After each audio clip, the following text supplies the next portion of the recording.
ප්‍රතික්ෂේප කරන්නටත් යම් කිසි කතිකාවක නියලනවා ලකුණ ප්‍රතික්ෂේප කරා දහබර කරාලු හිතවතුනි විනෝ කරේ දැඩි විශ්වාසය සබරගම ලයන්ස් කණ්ඩායම තබනවා පන්දු 3යි ලකුණු 7ක් අවශ්‍යයි රබානුක සූදානම් වන්නේ පන්දු යොමු කරන්නට දීර්ඝ කාලයක් යටවත් නියෝජනය කරන ලද කඩකියා පීටයින්නට පිටතින් ආත්ම විශ්වාසයකින් ජීවන් පන්දු දෙකයි ලකුණු 7යි දැන්නත ගැස්ම වැඩි වුණු තරගයක් බවට පත් තිබෙන්නේ. ඒතා උණුසුම් තරගයක් බවට පත් තිබෙනවා. දැන් ප්‍රේක්ෂකයින් මෙන්ම මේ ක්‍රීඩා කරන ක්‍රීඩකයින්ගේ පවා හදගැස්ම වැඩි කරන තරගයක් බවට පත් තිබෙනවා. පන්දු 3යි දැන් පන්දු 2යි ලකුණු 7යි ඉලක්කයේ තිබෙන්නේ.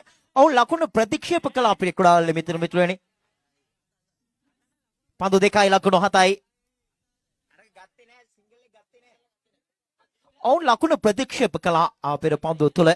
සුදානම් ඊළඟ පන්දුව යොමු කිරීම සඳහා හොඳ පන්දුවක් බානුක අතිශය තියුණු පන්දුවක් යොමු කළේ මේවැනි පන්දු වාරයක් යොමු කිරීමේ තරම්ම සාර්ථකත්වයක් නොවේ. ඔහු කෙතරම් මැනවින් පන්දුව යොමු කළාද පිළිත දෝලනයක් වර ඔහු ලබා ගන්නට සමත් වුණා. දැන් පීඩනකාරී තත්වයක් තුලයි පන්දු වාරය ක්‍රියාත්මක කරමින් තිබෙන්නේ. බානුක අතේ දැන් වෙනස් බොලොඤ්ඤේ කණ්ඩායමේ ඉදිරිය තීරණය වී තිබෙන්නේ. දැන් එක් පන්දුවයි ලකුණු 7යි පාකි 6 පහරක් එල්ල කළොත් තරගය සම කරන්නට හැකියාවක් තිබෙනවා. එන්නම ප්‍රේක්ෂකයින්ගේ හදගැස්ම ක්‍රීඩකයින්ගේ හදගැස්ම වැඩි කරන අතිශය තියුණු තීරණාත්මක පන්දුව යොමු කරන්නට සූදානම් වන්නේ වමාත් මදවේග පන්දු යවන ක්‍රීඩකයා මීළඟ පන්දුව හොඳ පන්දුවක් ජය ගන්නවා තරගය. මම මෙයයි සඳහන් කළේ මයුර ප්‍රබෝධගේ අවසන් 6 පහර අවුන්ට විශාල වටිනාකමක් ගෙන දුන්නා. කෙසේ වෙතත් සබරගමුව ලයන්ස් ක්‍රීඩකයින් එක ලකුණ ප්‍රතික්ෂේප කිරීම තරමක් ඔවුන්ට හානිදායක කාරණයක් ගෙන දුන්නා. පාකි එක ලකුණ ලබා ගත්තා නම් 6 5කින් අරගේ ඔවුන්ට නිරන්තරයෙන් ජය ගන්නටත් හැකියාවක් තිබුණා. තවත් පන්දු දෙකක් ඉතිරිව තිබෙනවා.